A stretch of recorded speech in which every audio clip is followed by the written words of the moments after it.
നമസ്കാരം. ലഘുവായ വച്ചാരാധനകൾ എന്നത് എന്താണ് ഉദ്ദേശിക്കുന്നത്? അത് തുടരേണ്ടത് എങ്ങനെയാണ്? പലരും ചോദിച്ചിട്ടുള്ള ഒരു ചോദ്യം, അതിൻ്റെ ഉത്തരം ഇവിടെ പറയുകയാണ്. പണ്ട് തൊട്ടേ കേട്ട് പരിചയിച്ചിട്ടുള്ള ഒരു വാക്കാണ് വച്ചാരാധന. എന്താണ് ഈ വച്ചാരാധന? വച്ച് ആരാധിക്കുന്നതും വയ്ക്കാതെ ആരാധിക്കുന്നതും എന്താണെന്ന് നമ്മൾ ആദ്യം അറിയണം. ഇപ്പം നിങ്ങളുടെ വീടിൻ്റെ ഒരു മുറി, 4 മുറിയുള്ള ഒരു വീട് അല്ലെങ്കിൽ 3 മുറിയുള്ള ഒരു വീട്, നിങ്ങൾ അതിൽ കിടപ്പുമുറി അല്ലാത്ത ഒരു സ്ഥലം, ഒരു ലിവിങ് റൂം അല്ലെങ്കിൽ കുട്ടികളുടെ ഒരു പഠനമുറി എന്നിരിക്കുക. വൃത്തിയായി പുസ്തകങ്ങളും ബുക്കുകളും എല്ലാം ചിട്ടയോടുകൂടി അടുക്കി വെച്ചിരിക്കുകയാണ്. ഒരു ദിവസം സന്ധ്യയ്ക്ക് നിങ്ങൾക്ക് ഭാഗവതം വായിക്കണമെന്ന് തോന്നുന്നു. നിങ്ങൾ ആ പഠനമുറിയിൽ ചെല്ലുന്ന, അപ്പോൾ കുട്ടികൾ അന്നേരം പഠിക്കുന്ന സമയമല്ല, കുട്ടികൾ അവിടെ ഇല്ല. നിങ്ങൾ അവിടെ നല്ല ക്ലീൻ ആയിരിക്കുന്ന ഒരു സ്ഥലത്ത് ഒരു പായ വിരിച്ച് നിലത്തിരുന്നു. ഭാഗവതം കയ്യിൽ എടുത്തു വെച്ച് നിങ്ങൾ വായിക്കാൻ തുടങ്ങി.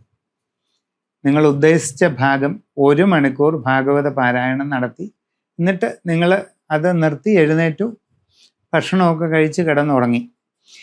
പിറ്റേ ദിവസം സന്ധ്യയ്ക്ക് നിങ്ങൾക്ക് വീണ്ടും ഭാഗവതം വായിക്കണമെന്ന് തോന്നി. അന്നേരം ചെല്ലുന്നു. അപ്പം നിങ്ങളുടെ കുട്ടികൾ അതിൻ്റെ അടുത്ത ദിവസം പരീക്ഷയ്ക്ക് വേണ്ടി ഊർജിതമായിട്ട് പഠിച്ചുകൊണ്ടിരിക്കുക, കണക്കുമൊക്കെ ചെയ്ത് അവർ പഠിക്കുകയാണ്. അന്നേരം നിങ്ങൾ അവിടെ ഇരുന്ന് ഉറക്കെ ഭാഗവതം വായിച്ചാൽ നിങ്ങളുടെ വായന കൊണ്ട് അവരുടെ പഠനവും, അവരുടെ പഠനം കൊണ്ട് നിങ്ങളുടെ വായനയും ഇടമുറിയും, ഡിസ്റ്റർബ്ഡ് ആകും എന്ന് ചുരുക്കം. അപ്പോൾ കുട്ടികളുടെ അമ്മ, നിങ്ങളുടെ മകൾ പറഞ്ഞു, അച്ഛനൊരു കാര്യം ചെയ്യുക, അച്ഛൻ ഇവിടെ ഞങ്ങളുടെ മുറി വന്നിരുന്ന് വായിച്ചോ എന്ന് പറയുന്നു. അവിടെ നിങ്ങൾക്ക് ഭംഗിയായിട്ടൊരു കസേര ഇട്ട് തരുന്നു.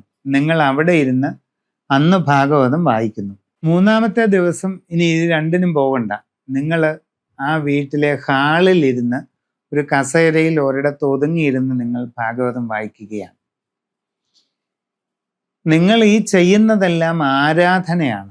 പക്ഷെ അത് വച്ച് ആരാധനയല്ല.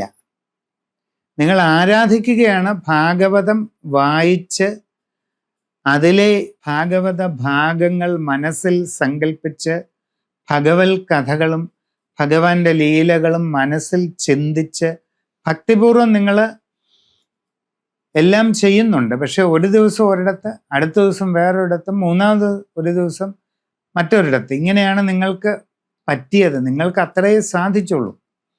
പക്ഷെ ചെയ്തതെല്ലാം വളരെ വൃത്തിയായും ശുചിയായും ശുദ്ധമായും നിങ്ങൾ ചെയ്തു, മനസ്സുകൊണ്ട് ഏകാഗ്രമായിട്ട് ചെയ്തു. നല്ല ഒരു ആരാധനയാണ്. ഭഗവാൻ തീർച്ചയായിട്ടും നിങ്ങൾക്ക് അനുഗ്രഹം നൽകും. എന്നാൽ നിങ്ങളുടെ ആ വീട്ടിൽ അത്ര ഉപയോഗമില്ലാത്ത ഒരു മുറിയിൽ ആദ്യത്തെ ദിവസം ഒരു തടി കൊണ്ടുള്ള പീഠം എടുത്തു വെച്ചു. എന്നിട്ട് അതിൻ്റെ മുകളിൽ ഒരു മഞ്ഞ പട്ടു വിരിച്ചു. അതിൽ 5 തിരിയിട്ട് നിലവിളക്ക് കൊളുത്തി വെച്ചു. അവിടെ ഇരുന്ന് ഭാഗവതം വായിച്ചു. 2-ാമത്തെ ദിവസവും നിങ്ങൾ അവിടെ പോയി അവിടെ 5 തിരിയിട്ട് നിലവിളക്ക് കൊളുത്തി ആ പീഠത്തിന്മേൽ വിളക്ക് വെച്ച് അതിന് മുമ്പിൽ ഭാഗവതം വായിച്ചു. ഇങ്ങനെ ഒരാഴ്ച നിങ്ങൾ ചെയ്തിട്ടുണ്ടെങ്കിൽ പിന്നെ 8-ാം ദിവസം നിങ്ങൾക്ക് തോന്നുമ്പടി വേറൊരിടത്ത് പോയി ചെയ്യാൻ പറ്റില്ല. ഈ 7 ദിവസം നിങ്ങൾ ചെയ്ത് കഴിഞ്ഞു. അത് അങ്ങനെ അവിടെ തുടരേണ്ടതാണ്. അതാണ് അതിൻ്റെ ശരിയായ രീതി, അതാണ് മര്യാദ, അതാണ് അതിൻ്റെ ചിട്ട. നിങ്ങൾ അങ്ങനെ തന്നെ ചെയ്യണം.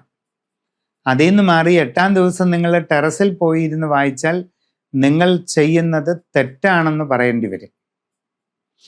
അപ്പം ഈ 7 ദിവസം നിങ്ങൾ ഒരു പീഠത്തിന്മേൽ പട്ടുവിരിച്ച് അതിന് മുകളിൽ 5 തിരിയിട്ട് നിലവിളക്ക് കത്തിച്ചു വെച്ച് അതിൻ്റെ മുമ്പിൽ ഭാഗവതം വായിക്കുകയോ അല്ലെ ദേവീ മഹാത്മ്യോ രാമായണമോ എന്തു വായിക്കോട്ടെ, ആ ഒരു അനുഷ്ഠാനം ചെയ്യുന്നതിനെ വച്ച് ആരാധന എന്ന് പറയും. നിങ്ങൾ ആരാധിക്കുന്നതിന് പ്രതീകമായിട്ട് ഒരു കാര്യം അവിടെ വെക്കുന്നുണ്ട്. ഇവിടെ വെക്കുന്നത് എന്താണ്? ഒരു പീഠം അവിടെ വെച്ച് അതിന്മേൽ പട്ടുവിരിച്ച് അതിന് മുകളിൽ 5 തിരിയിട്ട് നിലവിളക്ക് വെച്ച് ആ ഭദ്രദീപത്തിന് മുമ്പിലാണ് നിങ്ങൾ ആരാധന ചെയ്യുന്നത്.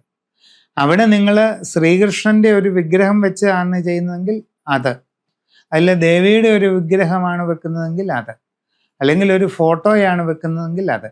പ്രതീകാത്മകമായി എന്തെങ്കിലും ഒന്ന് സ്ഥാപിച്ച് ആരാധന തുടങ്ങിയാൽ പിന്നെ അത് അവിടുന്ന് മാറ്റി ഓരോ ദിവസവും ഓരോ സ്ഥലത്ത് കൊണ്ടുപോയി ചെയ്യാൻ പറ്റില്ല. അങ്ങനെ ചെയ്യുന്നത് തികച്ചും തെറ്റാണ്.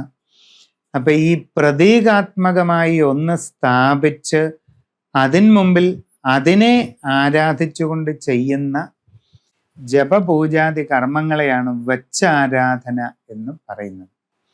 അങ്ങനെയൊന്ന് നിങ്ങൾ വീട്ടിൽ ചെയ്താലും വീടിന് പുറത്ത് വീടിനോട് ചേർന്നുള്ള ചെറിയ ചെറിയ ചായ്പുകളിലോ അല്ലെങ്കിൽ ചെറിയ തറകളിലോ ഒക്കെ ഇങ്ങനെ ചെയ്താലും ആ ചെയ്യുന്നതിനൊരു സ്ഥിരത വേണം. എന്നും ഒരേപോലെ ചെയ്യണം, എന്നും ഒരേ സമയത്ത് ചെയ്യണം. നിങ്ങൾ എന്തൊക്കെ വിധാനങ്ങളാണോ, ഒരു പാരായണമാണെങ്കിൽ അത് അങ്ങനെ തുടരണം. അതിൻ്റെ കൂടെ ഒരു നിവേദ്യം വെക്കുന്നുണ്ടെങ്കിൽ അതും അങ്ങനെ തുടരണം. ലഘു പൂജ അർപ്പിക്കുന്നുണ്ടെങ്കിൽ അത് തുടരണം. എന്താണോ നിങ്ങൾ ആരംഭിച്ചത് അങ്ങനെ തന്നെ തുടരുക.